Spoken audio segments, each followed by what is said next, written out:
할렐루야, 할렐루야. 오늘 공독해드린 본문의 말씀을 중심으로 성탄의 은혜를 알아야 합니다. 성탄의 은혜를 알아야 합니다라는 제목으로 하나님 말씀을 전하도록 하겠습니다. 지난주는 성탄의 복을 구해야 합니다라는 제목을 말씀하셨는데 기억나세요? 여러분, 왜 성탄의 복, 성탄의 은혜 이렇게 제목을 정했는데 지난주 제가 그런 말씀을 드렸죠. 여러분, 김일성이 태어난 게 복이에요, 복이 아니에요? 김일성이 태어난 그 자체가 문제가 아니라 그가 맺은 그 열매, 그가 이룬 일 때문에 복이 되지 않는다. 그러니까 우리가 성탄이라는 것도 성탄이 우리에게 복이 되는 것, 그리고 우리에게 은혜가 되는 이유도 뭡니까? 단지 예수님이 이 땅에 온 그 자체가 복이고 그 자체가 은혜가 아니라, 물론 큰 그 의미에서는 복이고 은혜지만은 마찬가지로 예수님께서 이 땅에 오셔서 그리고 죽으시고 부활하시고 성천하셔서 이루신 그런 일들 때문에 예수님이 오신 이 땅에 오는 성탄을 복이라고 하고 은혜라고 하는 겁니다. 거의 같은 맥락일 수 있겠지만은 특별히 오늘은 성탄의 은혜를 알아야 합니다라는 제목의 말씀을 전하겠어요. 여러분, 성탄의 은혜를 알아야 사실 결론적인 말이지만 구원을 받습니다. 이 은혜가 무엇인지 알지 못하면 구원이 간감합니다. 구원. 여러분, 은혜라는 것은 오늘 에베소서 2장 8절 10절 우리가 잘 아는 이 본문 말씀인데, 우리가 일반적으로 사전적인 의미를 이렇게 볼 때 은혜는 특별히 어떤 하나님이 또 사람과의 관계도 누군가에 베푸는 어떤 호의, 특별히 어떤 받을 만한 자격이 없는 하나님이 베푸셨던 호의 같은 것을 은혜라고 말들을 합니다. 보통 우리가 그렇게 이해하고 있죠. 그래서 우리가 추수감사절 이런 감사절 같은 때 한 해도 은혜로 살았습니다 이렇게 말할 때 뭡니까? 내가 하나님 앞에 별로 하는 자격은 없는데 하나님이 내가 한 것에 비해서 많은 것을 주셨다, 은혜를 주셨다, 그렇게 표현들을 합니다.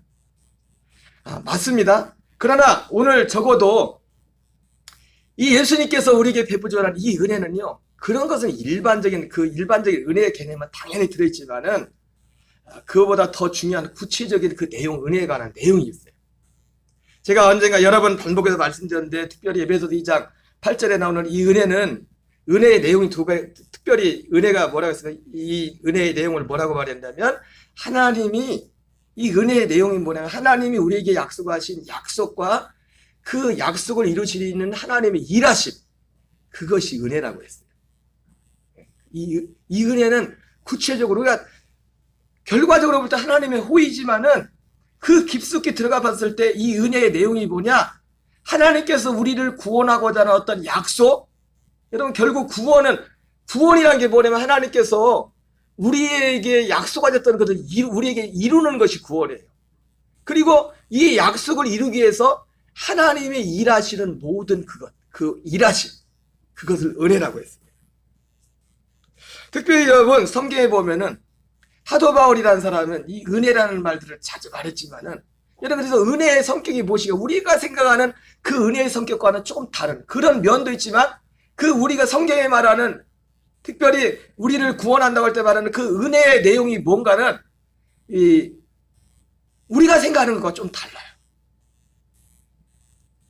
갈라디아서는 이 은혜가 뭔지를, 사도 바울이 쓴 편지가 많지만 서신서가, 갈라디아서 같은 경우 다른 성경도 마찬가지지만은 이 은혜가 뭔지, 복음이 뭔지를 사도 바울이 굉장히 분명하게 기록을 했어요.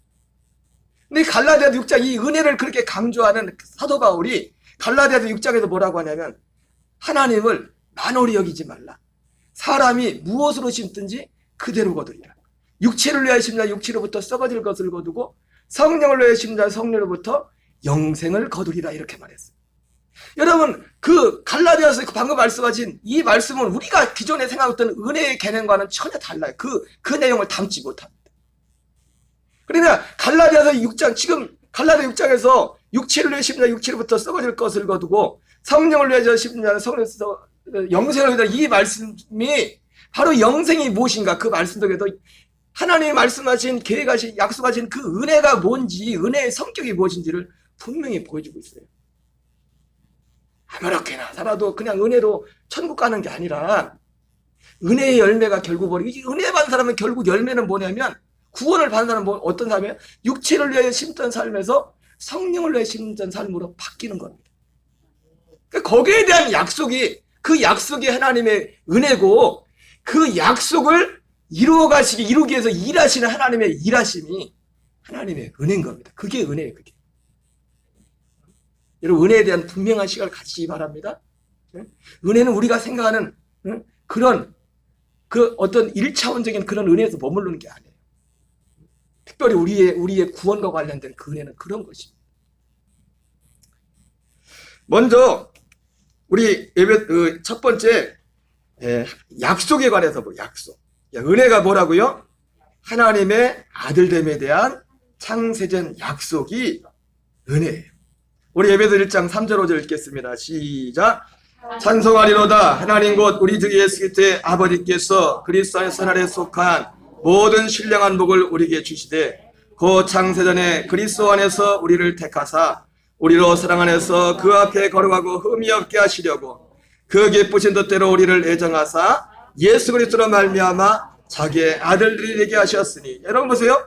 여기 보면 사도 바울이 하늘에 속한 신령한 모든 복, 하늘에 속한 모든 신령한 복이라는 것을 말씀합니다. 그 하늘에 속한 모든 신령한 복이 뭐냐? 결과적으로 사실은 그건 구원입니다. 구원받는 거예요. 여기서는 뭐라고 표현하고 있어요? 예수 그리스도로 말미암아 자기의 아들들이 되게 하셨으니. 근데 여러분, 많은 분들이 예수 믿으면서 자기가 구원받은 그 구원에서 이것이 신령한 복이라는 것을 몰라요. 이 말은 우리가 생각하는 그 구원이 잘못됐을 가능성이 많다는 거예요. 하늘에 속한 신령한 복, 그러면서 해보면 곧 하늘에 속한 신령한 복이 뭐냐? 곧 예수 그리스도로 말미암아 자기의 아들들 되게 하는 거. 목사님, 그러니까 말은 들었는데 이게 뭔지는 진짜 모르는 거예요. 아들 된다는 게. 하나님의 아들 된다는 것이.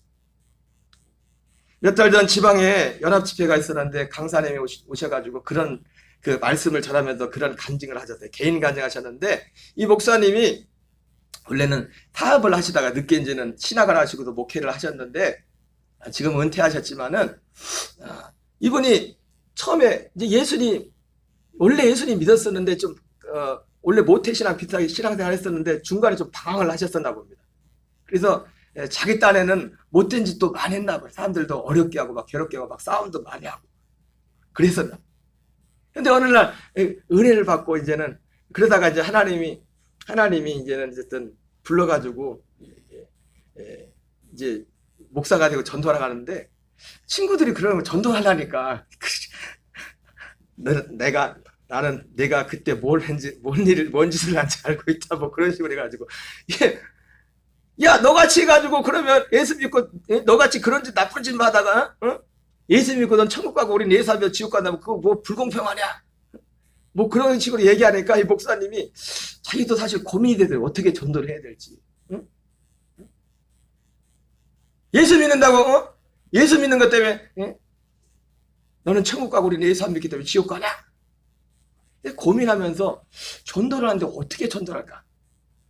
왜 예수 믿으면 예수 믿는 것 때문에 나는 천국에 가고 너는 못 간다 이렇게 말해. 그러다가 오늘 사실 예배서 1장 3절 5절을 보다가 이분이 깨달은 것 같아요. 그냥 깨닫길로 어떻게 단순하게 깨달은 거예요. 야, 왜 너는 천국에 못 가고 나는 천국에 가느냐? 아들이라는 거예요. 아들 됐다. 내 자식이 아무리 못되고 잘난 거 없어도, 내 자식보다 훨씬 더 똑똑하고 잘난 데 세상에 많이 있어도 밤에 잠자러 올 때 집에 문 열어주고 우리 집에서 잠자게 하는 건 우리 아들이다. 아들이기 때문에 잠자려. 그래서 그 아들됨에 대한 어떤 깨달음을 얻었어요. 그리고 그 목사님이 가만히 보니까 평생 목회하는 동안 이 아들됨에 대한 그 깨달음으로 목회를 그렇게 해오셨다. 목회뿐만 아니라 삶을 그렇게 사셨어요. 맞는 말씀입니다. 이 아들됨이라는 것이 얼마나 중요한지.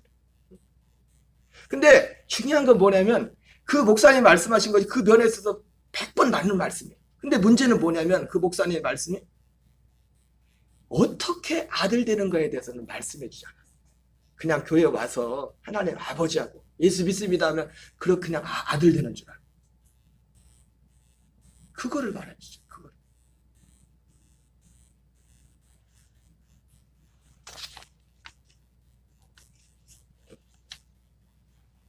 아들됨의 내용이 뭔지, 어떻게 우리가 정말 아들이 되는지, 그래가지고 손 들어보라고 하는 거예요. 오늘 죽어도 천국 갈 수 있는 다 손 들어보라고 막 구원의 확신을 얘기하는데, 여러분 앞에서 말씀하신 그 말씀은 많지만 그냥 교회 와서 하나님 아버지 한다고 아들 되는 게 아니에요. 아들 되는 게 아니에요. 물과 성령으로 거듭나는 게 아들이 되는 거예요. 거듭나요. 물과 성령으로 거듭나야 아들이 되는 거예요. 여러분, 그래서 은혜는 뭐냐면, 은혜는 하나님이 아들 되면, 하나님의 아들이 됨에 대한 창세전 약속이 은혜입니다. 은혜의 출발이에요. 은혜의 출발. 은혜의 출발. 골로새서 1장 26절 27절 읽겠습니다. 시작. 이 비밀. 보세요. 그런데 여러분, 이게 비밀이래, 아들 되는 게. 여러분, 교회 와서 하나님 아버지라고 부르는 사람들이 이걸 비밀이라고 생각하는 사람들이 몇 명이나 있어요. 이걸 비밀이라고 할 때는 우리가 흔히 생각하던 그런 생각, 뭔가 다른 게 있으니까 비밀이라고 할 거 아니에요. 그냥 교회 와서 목사님 이렇게 얘기하니까 하나님 아버지라고 불러, 그래서 아버지가 되는 그런 거라면 뭘 비밀이라고 하겠어요, 그거를. 뭔 비밀이요, 그게.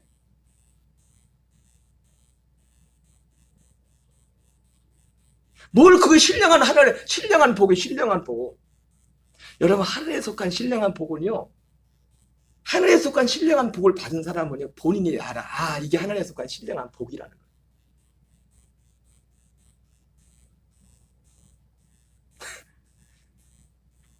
물어보세요. 왜 그러냐고. 왜 그러냐고 물어보세요. 그렇게 만들었어요, 하나님이. 아니, 그래서 예수님이 지난주 말씀을 봤지만은 거룩한 것을, 진주를, 그게 뭔지 모르는 사람한테 주지 말랬잖아요.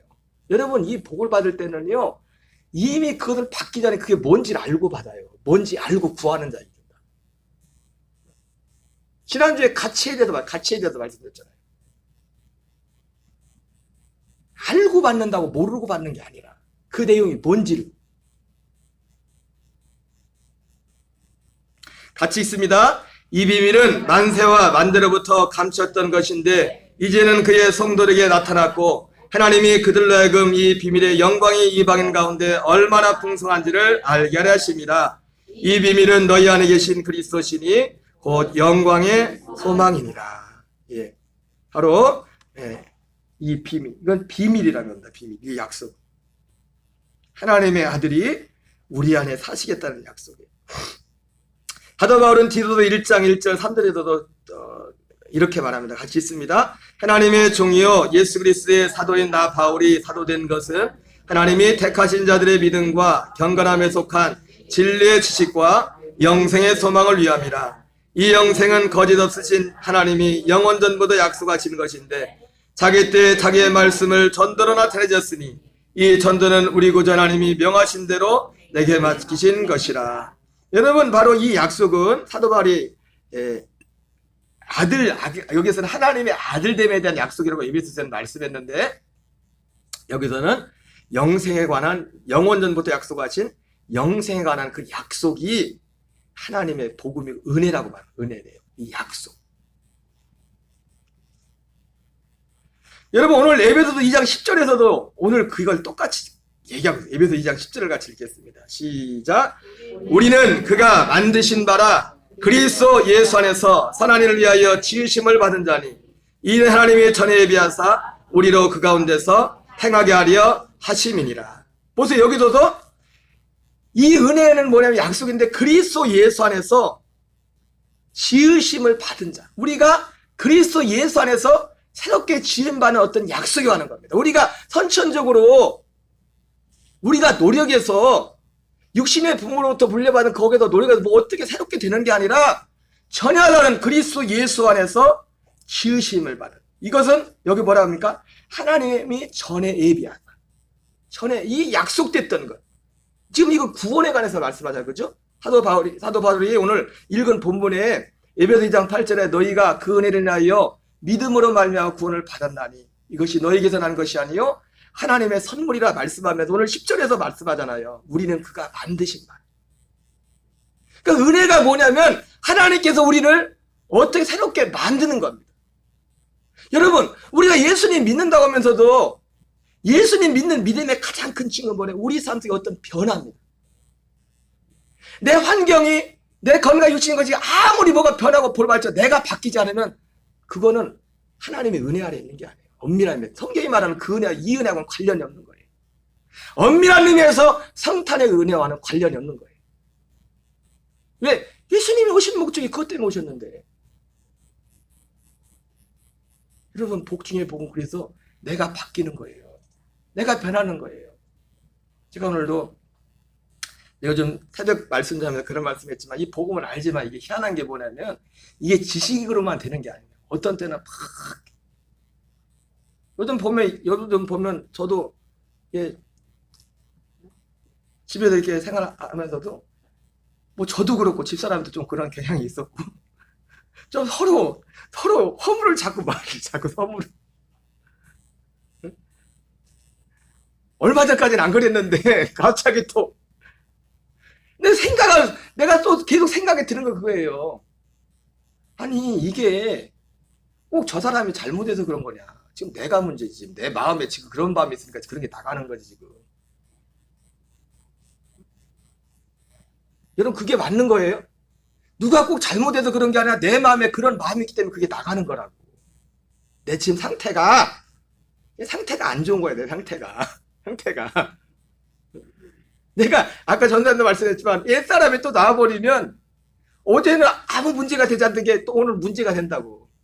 말 한마디라도 곱게 안 나가고. 하나님의 약속이 뭐냐면 은혜라는 건 뭐냐면 환경을 바꿔주는 게 아니에요. 내가 바뀌는 거예요. 그래서 로마서 5장에 뭐라 합니까? 우리가 환난 중에도 즐거워하나니 환난은 인내는 연단은 소망을 이룬 줄 압니다. 소망이 부끄럽지 않으면 우리 계신 성령으로 말미암아 하나님의 사랑이 우리 마음.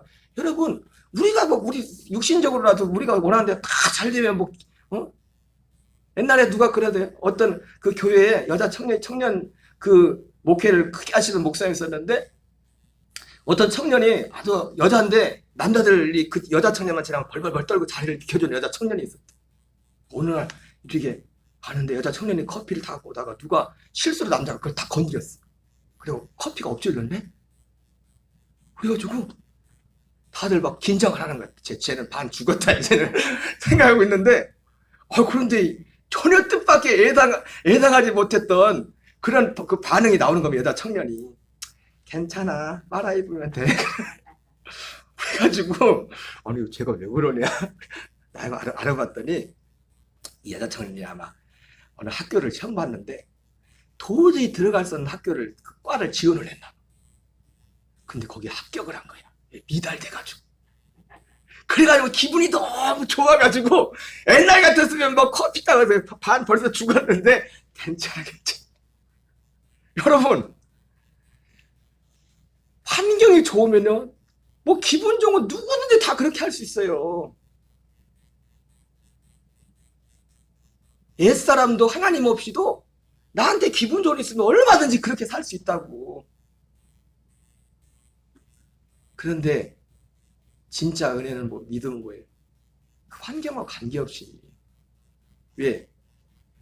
환경에서 내 반응이 아니라 내 환경에 반응하는 육체는 죽었기 때문에 아버지 아들의 생명이 이렇게 나와버립니다. 환난 중에도 즐거워하나니 환난은 인내는 연단은 소망을 이룬 줄 압니다. 소망이 부끄럽지 않으면 우리에게 준 성령으로 말미암아 하나님의 사랑이 우리 마음에 부음받으며 하나님의 사랑이 어떻게 보면 생명으로 와 있더라. 생명으로 와 있어서 이것이 그래서 오늘 구원의 성격이 뭔지 사도 바울이 말하잖아요. 이게 구원이란 말이에요. 사도 바울이 오늘 에베소서 2장 8절에 말하는 구원이 이게 구원이라고요. 이게 구원받은 거라고. 일단 이게 구원받은 거라고. 일단 이게 거듭난 거라고. 그리스도 예수 안에서 지으심을 받아. 새롭게 지음받아. 완전히 새롭게 지음받아.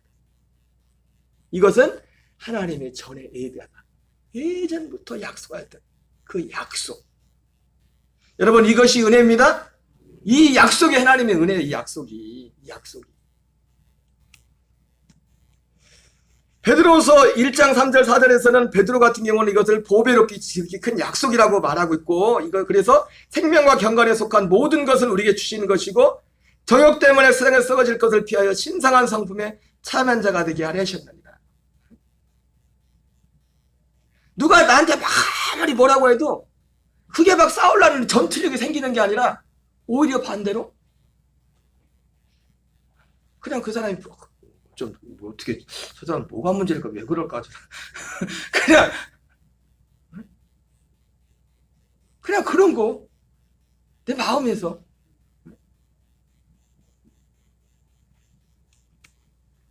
요한일서 2장 24절 25절 보겠습니다. 시작. 너희는 처음부터 들은 것을 너희 안에 가하게 하라. 처음부터 들은 것이 너희 안에 가하면 너희가 아들과 아버지 안에 가리라. 그가 우리에게 약속하신 것은 이것이니 곧 영원한 생명이니라. 그러니까 아까 말했던 그 사도 요한도 사도 베드로도 창세전에 그리스도 안에서 예정하시고 자기 아들들을 되기로 주님이 택하셨다는 게 뭐냐면, 영원한 그 아들들 되는 게 뭐냐면 영원한 생명을 우리 그 생명을 주겠다는 약속입니다. 그가 우리에게 약속하시는 것은 영원한 생명. 여러분, 그러니까 여러분 항상 제가 3일 밤에도 있지만은 복음, 은혜 하면 제일 먼저 나오는 게 뭐예요? 약속이나 약속. 창세전 약속. 이것이 복음이고 이것이 은혜라고요. 은혜의 출발이라고. 은혜의 출발. 두 번째는 이 약속을 이루기 위한 하나님의 일하심이 은혜예요. 약속을 이루기 위한. 그래, 하나님께서는 먼저 이 약속을 일하시기 위해서 많은 일을 하셨지만, 특별히 먼저 한 게 뭐냐면, 많은 것 그 전에도 있었지만 하나님이 방금 앞에서 말했던 약속은 하나님의 창세 전에 하나님 스스로 약속하시네. 스스로. 약속할 자가 없으니까 스스로 약속하세요. 스스로. 누구한테 약속하겠어요? 하나님 아무도 안 계실 때 하나님이 스스로 약속하신 건데. 근데 본격적으로 하나님의 이 일을 이루기 위해서 그 전에 이제 뭐 여러 가지 사건들이 있었지만 하나님이 아브라함이라는 사람을 불러가지고 이 약속을 사람들에게 전하게 한다. 먼저 이걸 알려준다. 아브라함이 이 약속을 알려준다. 갈라디아 3장 8절 읽겠습니다. 시작. 하나님이 이방을 믿음으로 말미암아 의로 정하실 것을 성경이 미리 알고 먼저 아브라함에게 복음을 전하되 모든 이방인이 너로 말미암아 복을 받으리라 하였느니라. 먼저 하나님이 이 약속을 이루기 위해서 일하시. 약속이 은혜입니다. 그 다음에 두 번째 뭐가 은혜라고요? 이 약속을 이루기 위해서 하나님이 일하시는 그 일하심이 은혜라고. 일하심. 그냥 하나님의 이 약속이 우리가 그냥 오는 게 아니에요. 그냥 오는 게 아니에요. 그래서 먼저는 그 일하심의 첫 번째가 뭐냐면 이 약속을 다시 한번, 아까 그 약속은 나중에 다 이루고져서 알았고 하나님만 창세전이니까 하나님만 알고 있었던 약속이었어요. 하나님 스스로 약속하신 거예요. 아니, 어떻게 하나님 스스로 약속해요? 그건 저한테 물어보지 마세요. 우리하고 하나님하고는 틀리니까.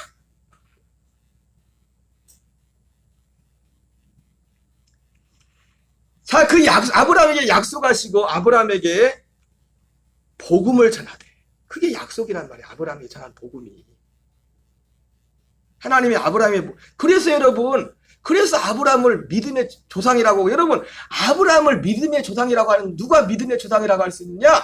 바로 이 약속을 믿고 아브라함에게 전했던 이 복음을 똑같이 믿고 이 약속이 그에게 이루어져 그 안에 사는 사람이 아브라함의 후손이에요. 아무나 아브라함의 후손이 아니에요.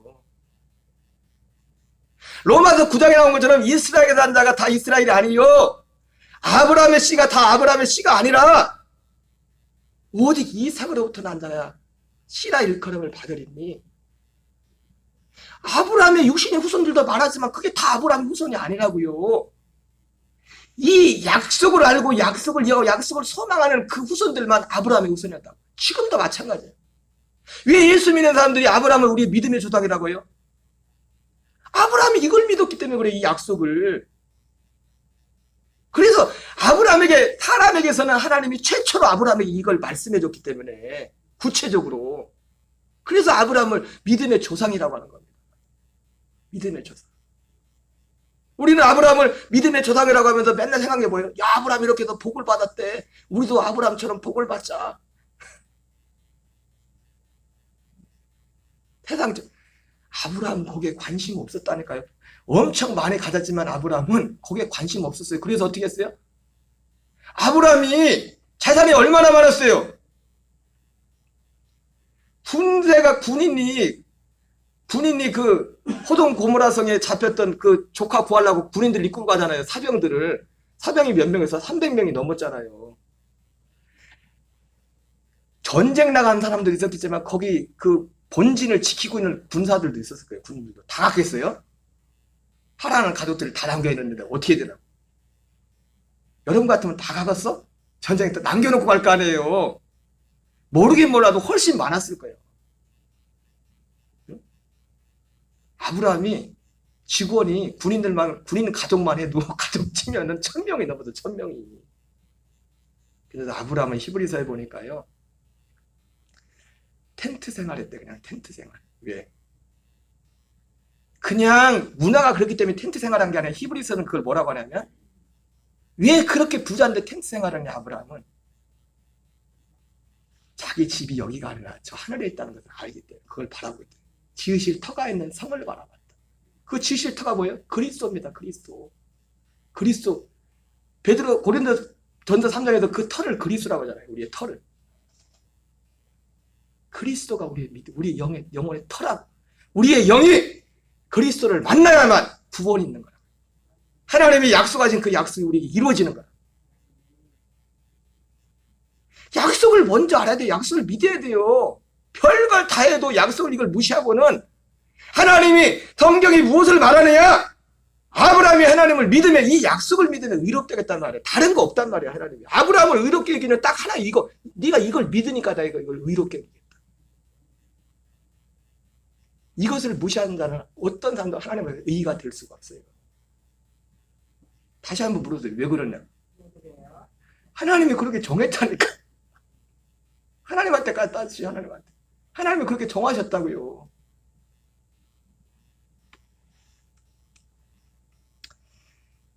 자, 그리고 하나님이 본격적으로 때가 차서 오랜 시간에 그 중간에도 하나님이 이스라엘 민족에서 모세라는 사람을 내고 했잖아요.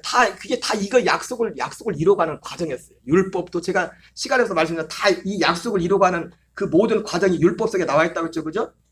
그러나 그거를 까먹었어요. 유대인들이. 본질은 까먹고 껍데기만 붙잡았다. 그리고 마지막에는 이 약속도 예수님이 왔을 때 어떻게 알아요? 유대인들이 예수님이 왔는데도 자기들 어떤 세상의 어떤 환경적인 로마의 압제에서 구원해줄 메시아. 그런 메시아로 알았지 이 주님은 이게 완전히 변질된 거예요. 변질. 세상적인 거로. 여러분 예수님이 말씀했잖아요. 내 나라는 세상에 속하는 것이 아니다. 예수님 물론 우리가 이 땅에 속한 일도 주님이 일해주지만 하늘 예수님이 오셔서 성령님이 오셔서 오순절에 성령님이 하시는 일을 주 어떤 일이냐면 땅에 속하지 않은 일을 하셔요. 우리 안에. 땅에 속하지 않은 일이 뭡니까? 딱 하나입니다. 아들의 생명입니다. 하나님의 아들의 생명이 이 땅에 없는 거예요. 하나님 나라는 그걸 우리에게 줘서 그 안으로 살아가는 그 일만 하신다고. 나머지는 그냥 격가지야. 격가지.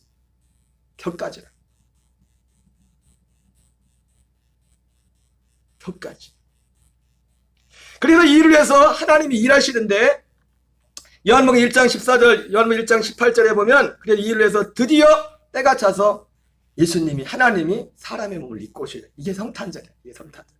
요한복음 1장 14절 읽겠습니다. 시작. 말씀이 육신이 되어 우리 가운데 가심에 우리가 그의 영광을 보니 아버지의 독생자의 영광이요 은혜와 진리가 충만하더라. 18절이 있습니다. 본래 하나님을 본 사람이 없으되 아버지의 품속에 있는 독생하신 하나님이 나타내셨느니라. 그러나 이것은 출발이죠. 자, 이러고 나서 또 시간이 많이 지납니다. 예수님이 오시고 나서 한 30년이라는 시간이 지나요. 그러니까 여러분 아까 말씀드렸지만 성탄절이라고 예수님이 어릴 적 얘기도 딱 한 번인가 밖에 안 나오잖아요. 그러니까 예수님이 이 성탄에 오는 것이 중요한 거는 예수님이 어떤 하시고자 하는 그 일 때문에 예수님이 성탄이 중요한 거예요. 고작 예수님의 생애에 대해서 잘 기록한 건 3년 정도, 육신으로 오신 3년 정도만 자세히 기록되어 있어요. 이 땅에 처음 오실 때 12살 때 성전 갔다 길 잃어버렸던 거 그거하고 다른 내용 없어요.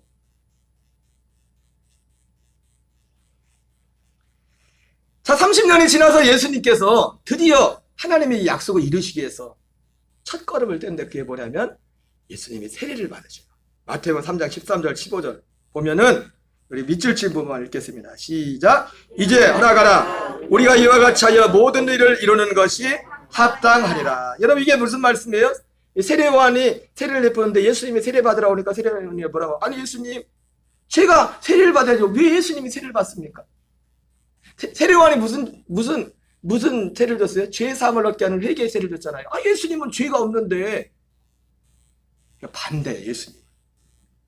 보통 사람들은 세례요한한테 죄가 있어가지고 죄 용서받게 세례를 받았는데 예수님은 왜 세례 받냐? 죄가 없는 분인데 우리 보통 사람들은 세례요한에게 세례받은 모든 사람들은 죄가 있어서 그 죄를 용서받으려고 세례를 받았는데 죄사함을 받게 하는 회개의 세례를 받은 건데 예수님은 반대로 죄가 없는데 죄가 되기 위해서 세례를 받는 거예요. 이제 허락하라. 우리가 이와 같이 하여 모든 의를 이루는 것이 합당하니라. 여러분 이 의는 뜻 의자가 아니라 의로울 의자. 하나님의 공의를 이루기 위해서. 예수님이 드디어 구약의 제사장을 찐다면 예수님이 제물이 되는 순간에 제물. 세례요한은 제사장입니다. 아버지가 제사장이야. 거기 옛날에는 세습 요즘 뭐 교회마다 세습한다고 난리인데 세습이 꼭 나쁜 것만 안 해. 능력 때문에 세습하는 것도 좋아. 나는 세습해줄 아버님도 목사님도 안 계시지만 아니 능력 때문에 그래도 본 게 있는데 그래도 남부터 더 잘할 거 아니에요. 여러분 세습을 무조건 욕하지 마세요. 욕하려면 내가 제일 많이 욕해야 돼. 나는 세습하고. 근데 또 나빠. 그거를 또 다 욕심을 하는 거야.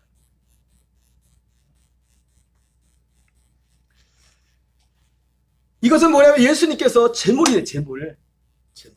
제사장에게 안수를 받으면 죄. 그래서 그 다음 요한복음 1장 29절 30절 보겠어요. 그리고 나서 29절 30절 시작. 이튿날 요한이 예수께서 자기에게 나오심을 보고 이르되 보라 세상죄를 지고 하는 하나님의 어린 양이로다. 예, 바로 그 이튿날 세례받고 나서 세례 요한이 예수님 보면서 그런 겁니다. 세상죄를 지고 하는 하나님의 어린 양이다. 어제 세례가 뭐라는 거예요? 세상의 죄를 죄 없으신 예수님한테 우리의 모든 죄를 다 얹어놨다는 겁니다. 구약 시대에 제물을 가지고 그 죄인이 왔을 때 죄인이 거기다 안수를 하잖아요. 그러면 있는 죄가 안수하는 순간 내 죄가 이 제물한테 다 넘어가면서 방금 전까지는 동물이었었는데 이게 제물이 된단 말이에요. 죄를 예수님이 제물이 되는 순간에 세례받아요. 온 세상 죄를 짊어지는 제물이 되셨다. 마가복음 10장 45절입니다. 시작. 인자가 온 것은 섬김을 받으려 함이 아니라 도리어 섬기려 하고 자기 목숨을 많은 사람의 대성물로 주리하려 하심이라. 예, 예수님이 그리고 실제 이렇게 대성물로 드려졌습니다. 그리고 요한복음 같은 경우는 뭐라 합니까? 예수님이 다 이루었다 이렇게 말해요. 여기서 주의할 게 있어요. 예수님이 다 이루었다는 것은 그 말 한마디에 구원이 이루어진 게 아니에요. 예수님이 육체로 오신 예수님, 육체로 할 수 있는 모든 일을 다 이뤘다는 거예요. 육신으로. 뭘 다 이뤘다고요? 예수님이 육체로 이룰 수 있는 모든 것을 다 이뤘다고요. 이게 중요해요. 그러나 여기서 끝나지 않죠. 로마서 1장 3절 4절 읽겠습니다. 시작. 그의 아들에 관하여 말하면 육신으로는 다윗의 혈 통해서 나셨고 성결의 영으로는 죽은 자들 가운데서 부활하사 능력을 하나님의 아들로 선포되셨으니 곧 우리 주 예수 그리스도시라. 예, 그래서 하나님은 약속을 이루기 위해서 예수님이 오셔서 지금 이러한 과정을 거쳐서 부활하셔서 능력을 하나님의 아들로 선포되십니다. 그 다음에는 어떻게 합니까? 그 다음에는 부활에서도 구원이 이루어지는 게 아니에요. 부활에서도.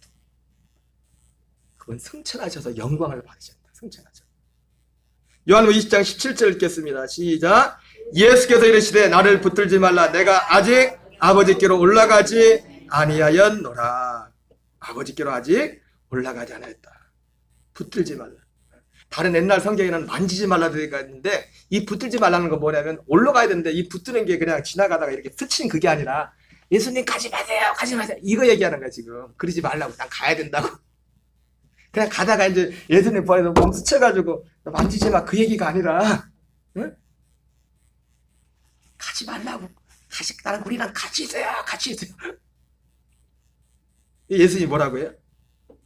나를 붙들지 마. 나 만지지 붙들지 마. 나 가야 돼. 이런 겁니다. 내가 아직 아버지께 올라가지 않았어. 왜? 아버지께 올라가서 할 일이 있어. 여러분 아직 예수님이 십자가만 가지고도 부활만 가지고 우리를 구원하지 못해요. 약속을 이루지 못한다고. 그 약속을.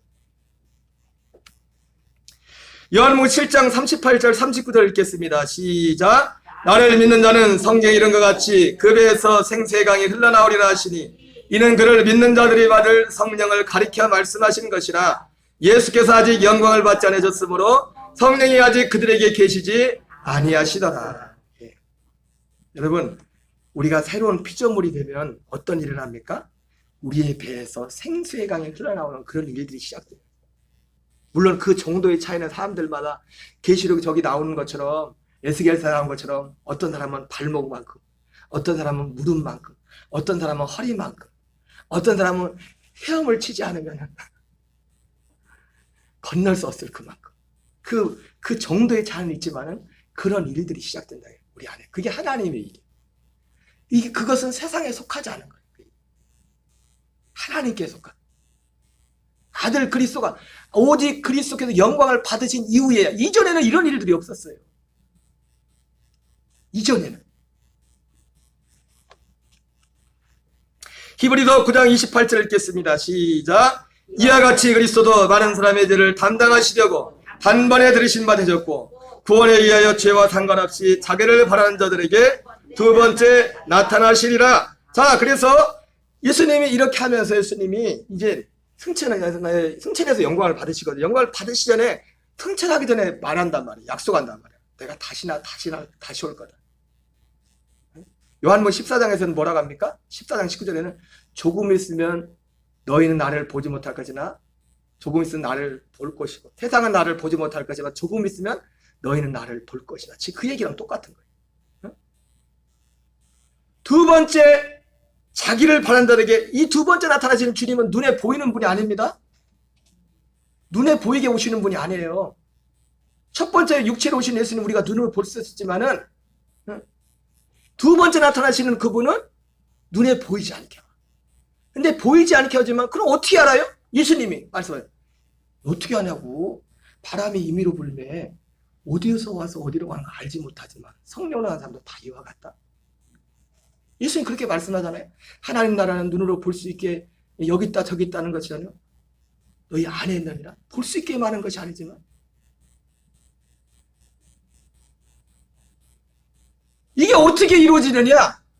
먼저는 아까 주님이 말씀하셨던 그 은혜를 알아야 돼요. 그 약속을. 지난주 말씀드렸잖아요. 하나님은 우리에게 구하는 걸 주신다고. 물론 구한다고 다 주진 않아요. 다 줘버리면 우리 완전. 어제 신권사님이 뭔 얘기가 그런 거예요. 아 목사님 한 10억만 그 재정했으면 좋겠죠. 그래가지고 제가 그랬어요. 권사님 우리 교회 지금 10억도 필요 없고 10억 주면 망해요. 10억, 아니, 교회 몇 명도 안 되는데 10억 있어도 뭐 하겠어, 돈이. 교회를 지을 것도 아니고, 교인도 없는데. 교회가 뭐 사업할 것도 아니고, 장사할 것도 아니고. 10억 주면 망한다니까. 그랬더니 권사님이, 목사님도 또 그런 게 있어요? 그래. 아니, 나는 사람 아닌가. 지금 안 그래도 사람이란 게 어떻게 돼서 유혹돼서 잘못하면 잘못될 수 있는 거라고요. 두 번째 나타나시기 위해서 요한복음 2장 19절 21절 보겠어요. 그래서 하나님이 주님이 계속 하시는 일이 있어요. 많은 일을 하셨죠. 그죠? 여러분 이 약속이 그냥 이루어지는 게 아니에요. 은혜가 뭐라고요? 하나님의 약속과 이 약속을 이루기 위해서 하나님이 하시는 일하심이 은혜란 말이에요.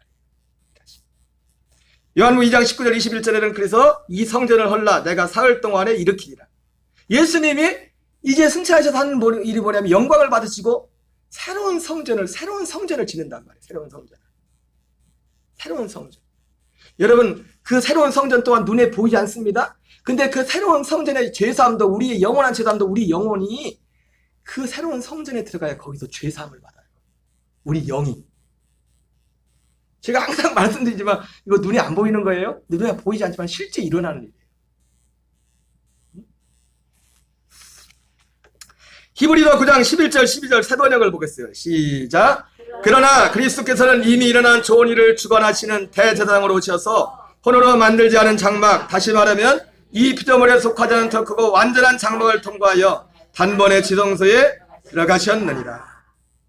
그리고 염소나 송아지 피가 아니라 그 지성소에 들어가서 예수님이 승천하셔서 대제사장이 되셔서, 여러분 죄사함 받으려면 그래서요 제물만 가지고 안 돼요. 대제사장이 있어야 죄사함이 있어요. 그래서 주님이 대제사장 되셔서 염소와 송아지 피가 아니라 자기 피를 가지고 하늘 성소에 들어가서 영원한 구원, 속량을, 속죄를 이루었다. 이게 구원이라는 표현보다도 속량, 속죄, 죄사함, 영원한 죄사, 영원한 죄사.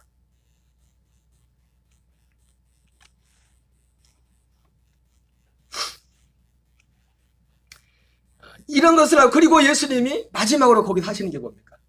이제 다시 오신다 했잖아요. 다시 어떻게 와요? 우리 영혼이 들어가 살 거처를 마련해 놓으신다. 그 거처가 뭐예요? 약속되어 오시는 그 그리스도, 그 자신, 그분이 우리의 영의 거처라고. 영혼이 들어갈 거처. 요한복음 14장 1절 3절 읽겠습니다. 시작. 너희는 마음에 근심하지 말라. 하나님을 믿으니 또 나를 믿으라. 내 아버지 집에 거할 곳이 많도다. 그렇지 않으면 너에게 일렀으리라. 너희를 위하여 거처를 예비하러 가노니 가서 너희를 위하여 거처를 예비하면 내가 다시 와서 너희를 내게로 영접하여 나 있는 곳에 너희도 있게 하리라. 바로 여기까지 모든 준비가 여기까지서 끝나는 거예요. 여기까지. 주님이 우리 아까 했던 그 약속을 이루기 위해서 이렇게 일하셨다. 이렇게 일하셨다. 그래서 우리의 구원, 우리 약속은 어디에서 이루어져요? 우리의 영이 이 약속대로 오시는 그리스도 그 안에 들어가요. 근데 거기 들어가고 싶다고 들어가는 게 아니에요. 여러분, 주님이 아무나 그 속에 못 들어오게 합니다. 이 약속을 믿고 실제로 이 세상에 대해서 죽기로 작잖아. 왜? 그걸 얻으려면 두 가지를 얻을 수가 없어요. 육신에서요, 내가 세상을 사랑하면서 그대로 가지고 그거 가지고 여기는 못 들어간다고. 왜? 질이 다르기 때문에. 예수님과 함께 여러분이 잘 아는 갈라디아 2장 1절. 그래서 사도 바울은, 그래서 제가 지난번에 우리 금남교회 왔을 때 그런 말씀 드렸잖아요. 갈라디아 2장 1절은 그냥 듣기 좋은 말이 아니라 구원받은 자의 고백이라고, 구원의 확증이다.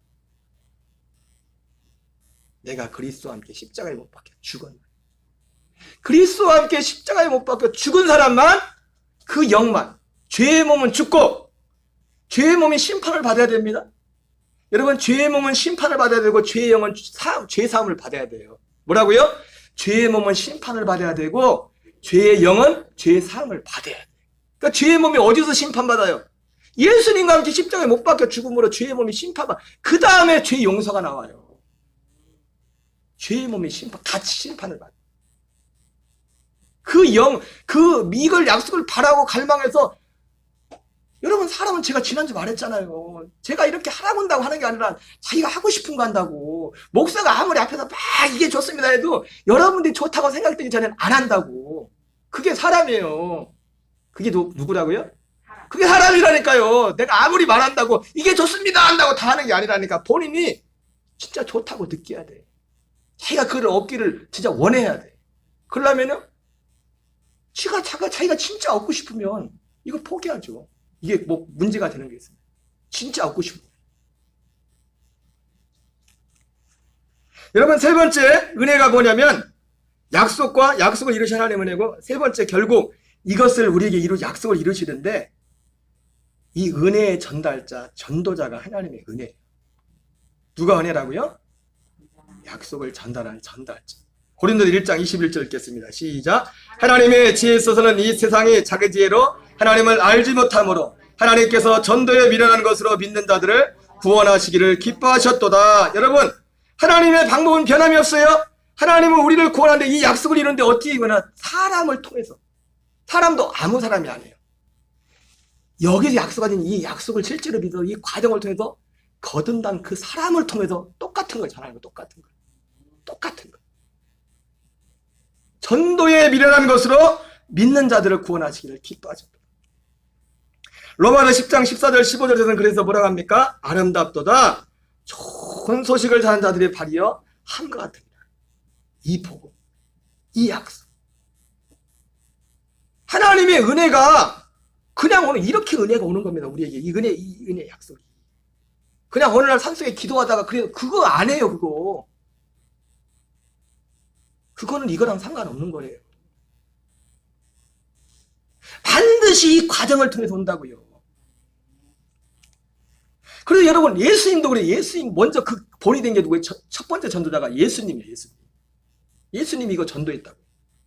마태복음 9장 35절 있습니다. 시작. 예수께서 도시와 마을에 들어다니사 그들의 회당에서 가르치시며 천국 복음을 전파하시며. 이거는 예수님이 십자가 지시기 전에 하셨던 일입니다. 3년 동안. 그리고 죽으시기 전에만 전한 게 아니라 그 대표적인 것이 요한복음 14장 17장까지는 17장에서 너무 자세하게 전해줘. 그 복음. 이 천국 복음이 뭔지. 부활하시고 나서도 40일 동안 더 그 마지막 가지까지 그걸 하셔. 이 전도를 하셔. 그러니까 여러분, 진짜 전도는요, 뒤에도 나오지만 하루 예수님 그거 전도 안 해요. 성경에서 보이는 전도는 그거 아니라고. 최소 기준이 몇 년이라고? 1년. 여러분, 최소 1년은 전도 받아야 돼. 제가 여러분 전도하는 거예요. 지금 매주마다. 길거리에 가서 전도하는 게 전도가 아니라니까요. 그건 초청하는 거지. 성경적인 전도는 기본이 얼마라고요? 1년. 그것도 매일. 일주일에 한 번씩 나면 어쩌겠어? 그럼 몇 년이 걸리는 게 그럼? 7년 걸리겠네, 7년? 여러분, 그건 안 돼요, 또. 똑같이 1년 해도 1년에 한 번 뭐라도 1년 하는 거하고 띄엄띄엄 하는 거하고 다르다고. 제가요, 여러분 무좀 있잖아요. 무좀을 고치는데 의사 선생님이 그러더만. 무좀 치료를 해가지고 그거를 100% 낫는 경우가 별로 없대. 왜? 하다가 중간에 막. 이게 하는 방법이 있대. 하려면 얘를 1년을 딱 잡았으면은 1년, 한 달에서 3달 정도는 집중적으로 매번 약을 먹어야 돼. 매일. 아예 그 뿌리 깊이 있는 거를 완전 뿌리로 싹 뽑아버려. 집중적으로 해가지고. 그리고 그게 어느 정도 되면은 일주일에 한 번씩만 약을 먹으면 돼. 1년 동안. 그렇게 안 하면은 말짱 도루묵이. 그게 보니까 집중이 그렇게 중요하다고. 집중이.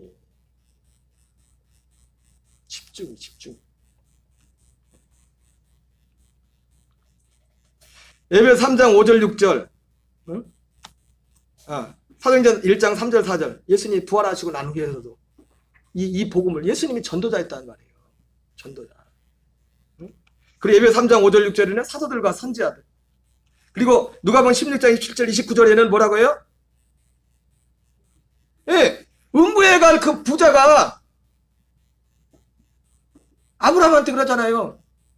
아버지 아브라함, 나사로를 좀 보내가지고 우리 형제들 여기 다 오고, 내가 가만히 보니까 다 여기 내 신세, 내 꼬락서를 보니까 지금 세상에서 신앙생활 하는 거 보니까 여기 오게 생겼어. 그래가지고 그래서 자기는 고통받더라도 형제들 오지 말라고 나사로를 보내달라고 하니까 아브라함 뭐라 합니까? 갈 거 없다. 거기는 모세와 선지자들이 있다.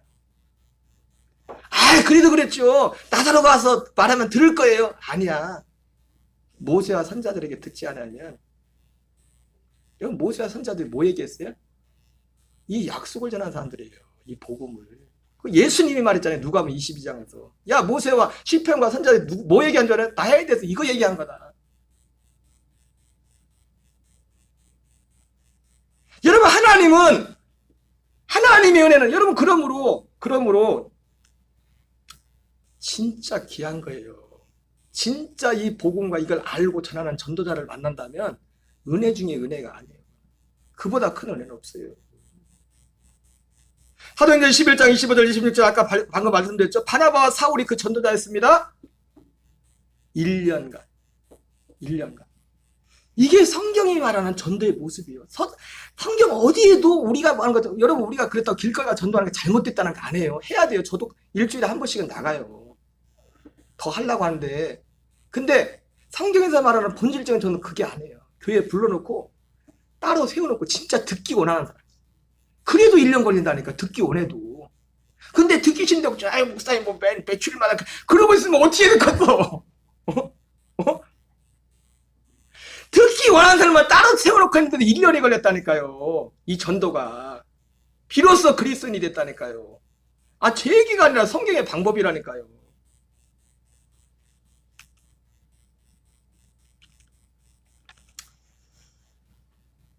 말씀을 마쳐야겠네요. 시간이 좀 지나가고요. 여러분, 은혜를, 이것이 하나님의 은혜입니다. 뭐가 은혜였어요? 하나님의 약속을 일하시는 하나님의 일하심. 그래서 지금 짧은 시간을 하고 충분히 말씀 못 드렸어요. 자주 드리고. 그 다음에 이걸 전달한 전도자.